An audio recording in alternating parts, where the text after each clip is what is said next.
Garuu isin eessumatti barattanii maalooyi? Gaaffii dalgaa kana eenyumatu leenjii isin baasee uummata ijoollee waan beekne kanatti. Waa'ee Yesuus keessaa ba'a. Inni ofiisaa of danda'aadha. Garuu natti dhaga'ama. Miira natti dhaga'amu jira. Na tuttuqa malee keessa kootii didee na tuttuqa. Inni yoo of danda'aadha. Baga arteetti baga dallantee baguma rabbiin si dallansiisee iyyuu. Lakki rabbiin na dallansiisu dhugaa. Waa isaan na gubaa. Dallanuun kan kee gaariidha ayyee. Inshallah shahadaa qabachuuf akkana si dallansiisa bara. Namni yoo shahadaa qabachuuf ga'e akkana dallana. Inshallah rabbiin kiyya nama dallanu kanatu shahadaa qabate daddafee bara. Nama shahadaa qabachuuf akkana si gochuu jira. Siraasee hafuurri hamaan si keessaa baha amma kana biiznillah.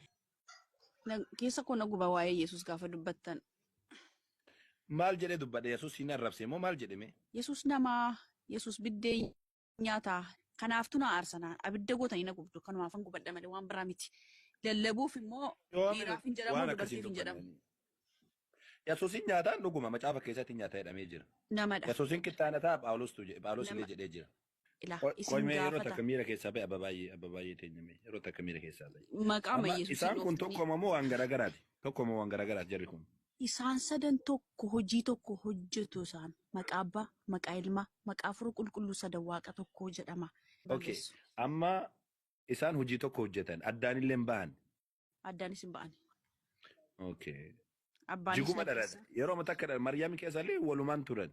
Abbaanis na keessa anis abbaa keessaa jedha. Oh, wal keessa jiran. Okay. Wal keessa. Maryaam keessa walumaan turan. Isa kana maalaji isa kana dalga nama gaafattu. Maal walumaan jiran jettee miti akka naa kana balleessu jirta. Akka macaafa. Kanaafuu maarree Maryaam keessa illee walumaan turan jedhi kaa.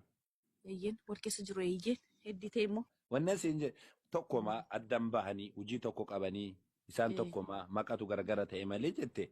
Egaa maqaan garagara ta'e maqaan hayaamamu malee gaafa Maryaam irraa dhalatu abbaan illee ilmillee Hafuura qulqulluullee dhalatanii jiran jechuudha. Eeyyeen. Okay. Abba amma dhalatan hayyee lafarra illee wajjumaan turanii? Wal duukaa jiru. Gaafa Yesuus qabrii seenoo gaafa du'eetiin jedhe san gaafa qabrii keessa seensanillee qabrii illee walumaan turanii?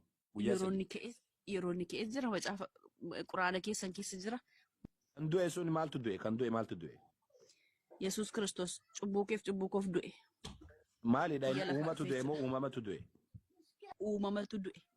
Okay. Uume du'e ton taane isa uumame du'e. Goobaziko ababaay'ee. Akka har'a naagaletti naagaleen beeku laata. Bareechite naaf galatoo.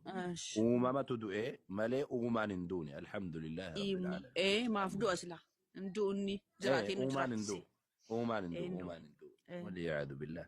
Uumaan hin du'u. Kanaafuu Yesuus du'e wagguu jedhamu uumamatu du'e jechuudha. Barsiisa sirrii barsiifte.